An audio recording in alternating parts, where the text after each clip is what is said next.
Fleming യുഗം അവസാനിച്ചതോടെ Chennai super കിങ്സിന്റെ ഡഗ്ഔട്ടിൽ തന്ത്രങ്ങൾ മെനയാൻ ആരെത്തുമെന്ന ചോദ്യമാണ് ഉയർന്നത്. ആരാധകർ ഏറ്റവും കൂടുതൽ അറിയാൻ ആഗ്രഹിക്കുന്ന കാര്യം മറ്റൊന്നാണ്. എല്ലാ തന്ത്രങ്ങളുടെയും ആണിക്കല്ലായ MS ധോണി തന്നെ നേരിട്ട് CSKയുടെ ഹെഡ് കോച്ച് കുപ്പായം അണിയുമോ എന്ന്. ധോണിയുടെ അനുമതിയില്ലാതെ CSKയിൽ ഒരില പോലും അനങ്ങില്ലെന്നിരിക്കെ തല തന്നെ പരിശീലക സ്ഥാനത്തേക്ക് എത്തുമോ, അതോ ധോണിയുടെ പിന്തുണയുടെ മറ്റൊരു പ്രമുഖൻ ആ കസറ്റിലെത്തുമോ? ആ റേസിൽ മുന്നിൽ നിൽക്കുന്ന 3 പ്രമുഖർ ആരൊക്കെയാണെന്ന് നോക്കാം. 2027 സീസണ് മുന്നോടിയായി പുതിയ പരിശീലകനെ കണ്ടെത്താനുള്ള ചർച്ചകളാണ് CSKയിൽ പുരോഗമിക്കുന്നത്. ഇന്നലെ MS ധോണിയുമായും നായകൻ ഋതുരാജ് ഗെയ്ക്വാദുമായും മാനേജ്മെന്റ് ചർച്ച നടത്തിയിരുന്നു.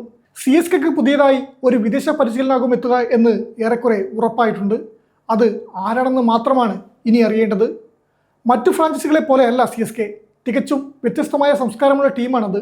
അതുകൊണ്ട് തന്നെ അതിനനുസരിച്ചുള്ള പരിശീലനയാവും സ്റ്റീഫൻ ഫ്ലെമിങ്ങിന് പകരക്കാരനായി കൊണ്ടുവരിക്കുന്ന കാര്യം ഉറപ്പാണ്. നിലവിലെ സൂചനകൾ പ്രകാരം 3 പേരെയാണ് CSK പരിഗണിക്കുന്നത്. ഇതിൽ പ്രധാനി മൈക്കൽ ഹസിയാണെന്നാണ് റിപ്പോർട്ട്. മുൻ ഓസ്ട്രേലിയൻ താരമായ ഹസി ഇതിനോടകം CSKയുടെ പരിശീലന സംഘത്തിന്റെ ഭാഗമാണ്. മുംബൈ ഇന്ത്യൻസിനായും CSKക്കായും കളിച്ചിട്ടുള്ള താരമാണ് ഹസി. അതുകൊണ്ട് തന്നെ CSKയുടെ ശൈലി ഏറ്റവും നന്നായി അറിയാവുന്ന ഒരാളാണ് ഹസി. നിലവിൽ പരിശീലക സംഘത്തിന്റെ ഭാഗമായതിനാലും ഹസിക്ക് പുതിയ ഉത്തരവാദിത്തം അനായാസമായി കൈകാര്യം ചെയ്യാനാവും.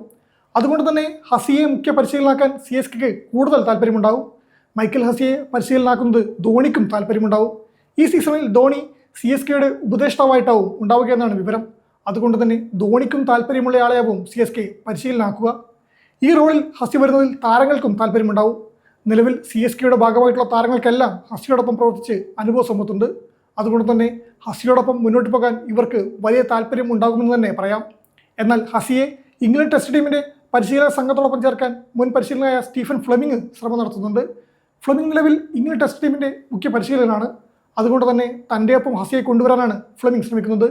എന്നാൽ CSKയുടെ മുഖ്യ പരിശീലക സ്ഥാനം ലഭിച്ചാൽ ഹസി ആ റോൾ ഏറ്റെടുക്കാനുള്ള സാധ്യതയാണ് കൂടുതലെന്ന് പറയാം. മുൻ ന്യൂസിലാൻഡ് നായകനും വെടിക്കെട്ട് ബാറ്റ്സ്മാനും മുൻ CSK താരവുമായ ബ്രണ്ടൻ മക്കലവും CSKയുടെ പരിഗണനയിലുണ്ടെന്നാണ് വിവരം. എന്നാൽ മക്കലത്തിന്റെ വെടിക്കെട്ട് ശൈലിയോട് CSK ടീം മാനേജ്മെന്റിന് വലിയ താല്പര്യമുണ്ടാകില്ല. നേരത്തെ CSKക്കായി കളിച്ചിട്ടുണ്ടെങ്കിലും പരിശീലക സ്ഥാനത്തേക്ക് മക്കലത്തെ കൊണ്ടുവരാനുള്ള സാധ്യത കുറവാണ്. സൗത്ത് ആഫ്രിക്കൻ മുൻ പേസർ ഓൾറൗണ്ടറും CSK താരവുമായിരുന്ന ആൽബി മോർക്കലിന്റെ പേരും ഉയർന്നു കേൾക്കുന്നുണ്ട്. വിരമിച്ചതിന് ശേഷം ആൽബി മോർക്കൽ പരിശീലകന്റെ റോളുകളിൽ പ്രവർത്തിക്കുന്നുണ്ട്. എന്നാൽ പേസ് ഓൾറൗണ്ടറെ ഈ റോളിലേക്ക് CSK കൊണ്ടുവരുമെന്നാണ് കണ്ടറിയേണ്ടത്. എന്തായാലും അധികം വൈകാതെ തന്നെ CSK പുതിയ പരിശീലനം പ്രഖ്യാപിക്കുന്ന കാര്യം ഉറപ്പാണ്. എന്നാൽ ഇവർക്കെല്ലാം അപ്പുറം ലക്ഷക്കണക്കിന് ചെന്നൈ ആരാധകർ നെഞ്ചിലെത്തുന്ന മറ്റൊരു വലിയ ചോദ്യമുണ്ട്. എന്തുകൊണ്ട് MS ധോണിക്ക് തന്നെ ആ റോളിലേക്ക് വന്നുകൂടാ? കളിക്കളത്തിൽ ചെന്നൈയുടെ എല്ലാ തന്ത്രങ്ങളുടെയും ആണിക്കല്ല് എന്നും ധോണി തന്നെയാണ്. ഭാവിയിൽ ഉപദേഷ്ടാവിൻ്റെ റോളിൽ നിന്ന് നേരിട്ട് CSK ഡഗ്ഔട്ടിലേക്ക് ഹെഡ് കോച്ചായി തല അവതരിക്കുമോ, അല്ലെങ്കിൽ ഹസിയോ മക്കലത്തിനെ മുന്നിൽ നിർത്തി ധോണി തന്നെ ബാക്ക് ബെഞ്ചിൽ നിന്ന് തന്ത്രങ്ങൾ മെനയുമോ എന്നാണ് ഇനി അറിയേണ്ടത്.